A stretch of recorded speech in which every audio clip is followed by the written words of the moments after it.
An Air Force trainer jet almost collides with another passenger airliner coming out of Washington Reagan National Airport. But what really happened might surprise you. Let's check it out on this episode of Taking Off.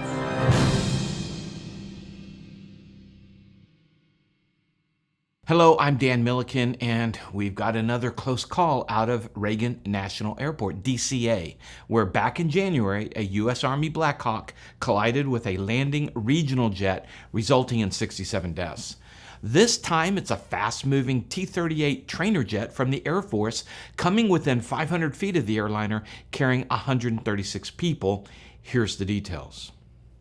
On March 28, 2025, a Delta Airlines Airbus A-319 Flight 2983 and a U.S. Air Force T-38 call sign Drago 61 came dangerously close to a midair collision when the Airbus was departing Reagan National. The Delta airliner received a TCAS RA alert, which we'll get into in a moment, and avoided the T-38.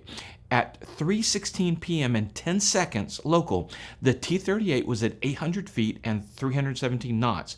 The Delta Airlines was at 775 feet and 147 knots. This resulted in 3/4 of a mile of lateral separation and 200 feet vertical. And at first reports, media outlets were pointing fingers at the U.S. Air Force, but now we have new information that might shift the blame a bit.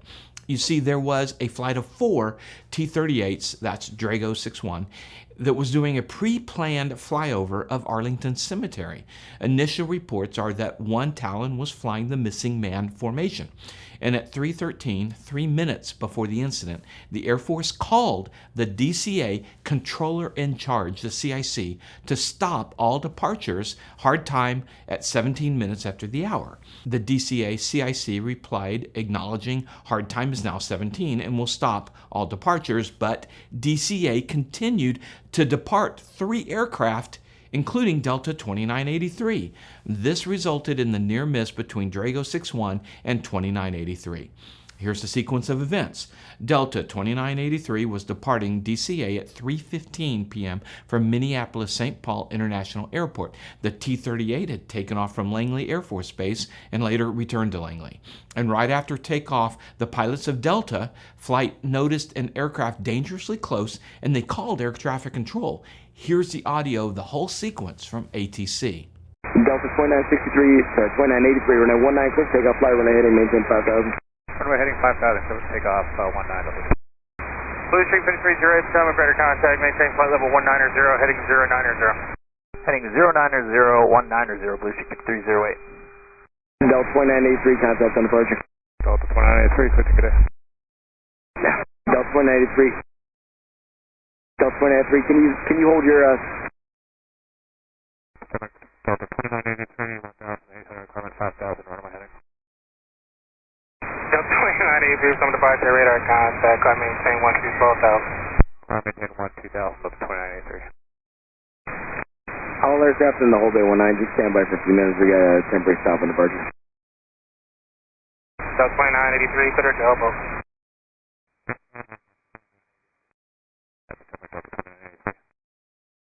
Delta 2983, go ahead. We had a momentary TCAS RA. Was there an actual aircraft about 500 feet below us as we came off of DCA? Delta 2983, affirmative. Okay. The Delta Airlines received an RA from their TCAS system, so let's talk about what that is for the non-airline pilots. TCAS stands for Traffic Collision Avoidance System, and the system was developed over decades after several high-profile mid-air collisions happened, including the 1986 collision over Cerritos, California, where a small plane without a transponder crashed into an Aeromexico DC-9, killing 82 people. After years of development and testing, the FAA mandated its usage on large passenger planes by 1993. At its core, TCAS relies on a simple but clever trick. It talks to other planes. Most aircraft, especially airliners, are equipped with a device called a transponder, which broadcasts their position, altitude, and speed. And the TCAS listens to these signals, picking up information from any plane within a certain range, typically up to 40 nautical miles. Then using this data, TCAS figures out if an aircraft is on a path that might lead to a collision. If a risk is detected, TCAS alerts the pilots via 2 stages. The traffic advisory, or TA, is a gentle heads up, look out warning. In the cockpit, an oral voice might say, traffic, traffic. The other warning is a resolution advisory, or RA, and this is triggered when the TCAS system calculates a collision could happen within 20 to 30 seconds. In the RA, the oral voice tells the pilots what action to take immediately and might sound like climb, climb, or descend, descend now. And the pilots are to comply with the RA, and it overrules any ATC instructions. Pilots must comply unless traffic is clearly in sight, and not complying would be a safer course of action, and this is rarely the case. Interesting note, the RA uses the word advisory because in the early days of the technology it might not have been as accurate, but the TCAS system has gotten pretty good as they've tweaked it over the years, and it's gone from advisory to compulsory. So you have to do it. When an RA is triggered, the reaction necessary is not usually gentle. The NTSB just released information about a United 757 where 2 passengers suffered bone fractures and 2 other flight attendants were injured after the crew responded to an RA with an abrupt pitch change while flying from Newark to San Francisco last September. And while RAs aren't every day for any single pilot or plane, they're not uncommon. Studies show that an RA occurs every 1,000 hours for short and medium haul flights, and this basically means a single airliner might see an RA every few hundred flights. In the U.S., safety analysis peg the frequency at roughly 1,500 to 2,000 RAs per year. The exact number fluctuates due to not all incidents require reporting. All right, back to the T-38 and the Delta Airlines Airbus A-319.